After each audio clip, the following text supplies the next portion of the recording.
Dr. David R. Hawkins, who authored several books on healing and recovery, described a scale of consciousness that correlated vibrational levels to states of being, going from lowest to highest, with shame being the lowest and full consciousness being the highest. People tend to carry a mix of these states based on experiences such as trauma and what's held in mind as a result. And the average of these states, which correlate to thoughts that are given power, sets the vibrational level of the energy body. Shame is the closest to death on this scale, according to Dr. David R. Hawkins. Shame seems a fairly common sentiment. It seems to be cultivated in contemporary Western culture. I think people hang on to shame because they fear that if they let it go, it will free them in a way that makes them do shameful things. It's similar to regret. Sometimes a person goes through mental self-flagellation over something they did or didn't do, and they feel like if they don't go through this mental exercise of regretting, it makes them a bad person. But the thing about shame and regret is that they claim to make you more upright, but they lead to a state of being that more often inspires the pursuit of regrettable things. As relief is sought in something that will eventually lose its power to please, if that something is a person, there's going to be disappointment. The unconscious state is characterized by these bouts of chasing novelty.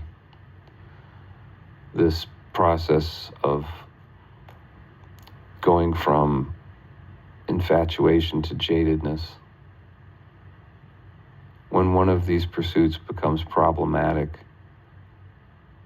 it as a symptom is blamed as its own cause.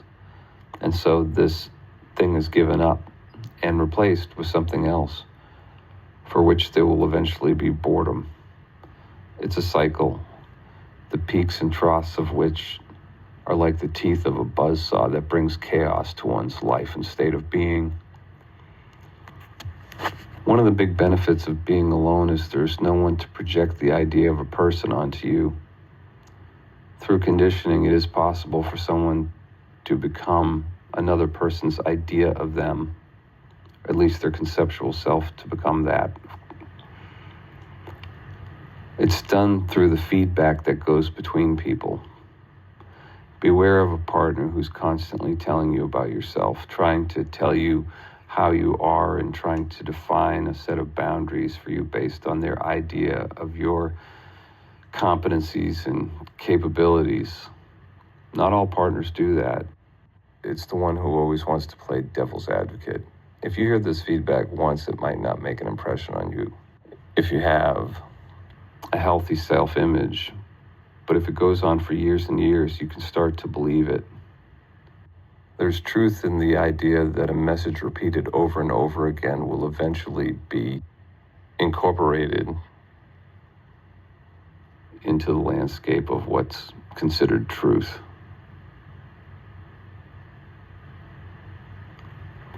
This is a dynamic that can play out between a man and woman, in my experience.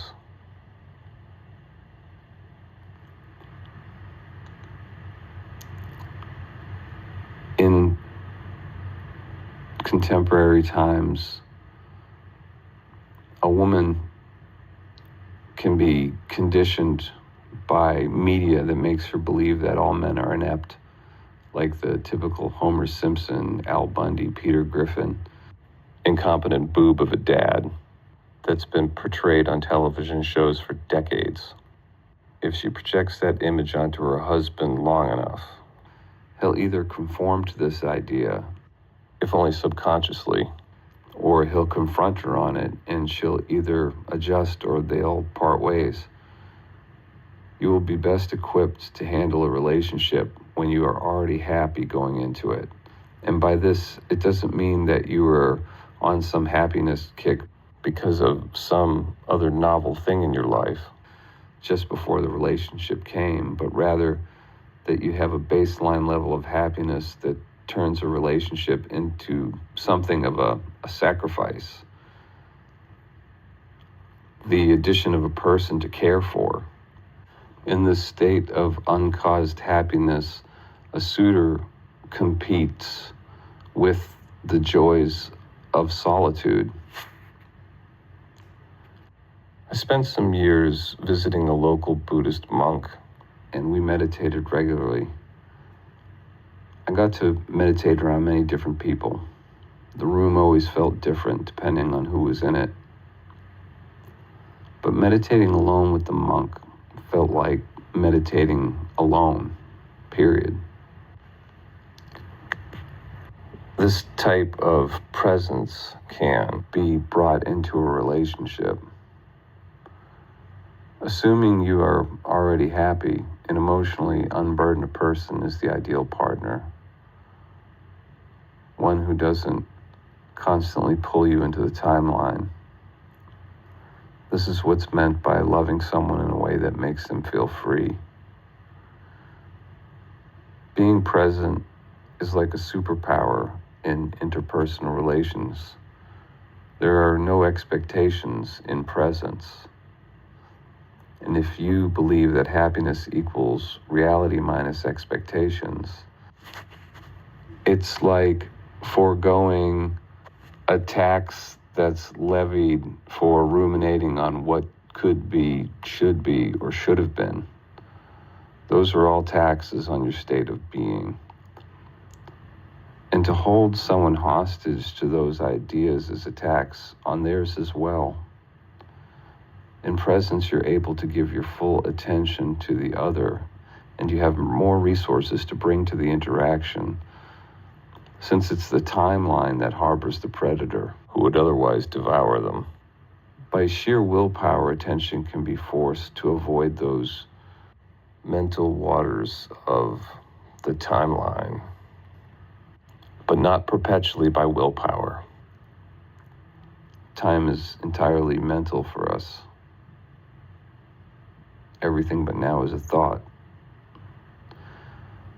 Concentration alone doesn't bring liberation, because if it's not supported with spiritual practice, the mind is too powerful to be ignored. It can't be stopped. But with spiritual practice, persistent presence can be allowed by virtue of nothing of interest arising in awareness, due to there being no sense of being anything that can be related to what thoughts arise. When I was a kid, I used to swim in a rock quarry, and one of the quarries near the one we jumped in was infested with goldfish. But you wouldn't know it if you just walked up and looked.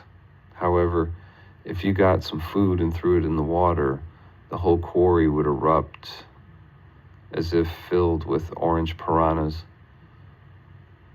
This is how it is with thoughts. The food you throw in the water is your attention. When they catch your attention, they come in for a feeding frenzy for the energy that follows it. In this, they proliferate. But even if they're still swimming around and you stop throwing food at them, thoughts will eventually fade away like the goldfish in the quarry without your attention. Thoughts may still come around, they will still come around, even if there's no subject to which they can relate and gain attention, just as the goldfish might come around to a small pebble tossed in the water. It will be investigated. But there would be no merging of the two for the inedibility of the pebble, and the goldfish swims away. There's no juice for the predator if it cannot produce a thought that connects to your identity for the purposes of pulling emotional energy. What pulls your attention to thoughts is the unconscious belief in being their subject. It is right view to be aware that what perceives is not perceivable and therefore not relatable to any dependently originated objects, be they subtle or gross. In this, thoughts' influence over emotions is like that of a mundane conversation between strangers overheard by an unrelated party. Nothing applies to you because what you know yourself to be can no more have something applied to it than one could paint on the air, as the Buddha put it. When spiritual practice seeks only to end suffering, rather than for some gain, there is right intention. To pursue anything beyond this is to presume to be one to benefit from it, which evidences the ignorance on which desire and thus suffering is predicated. To be one who can win is to be one who can lose, and in the desire to win and not lose is suffering, which is the hallmark of unconsciousness.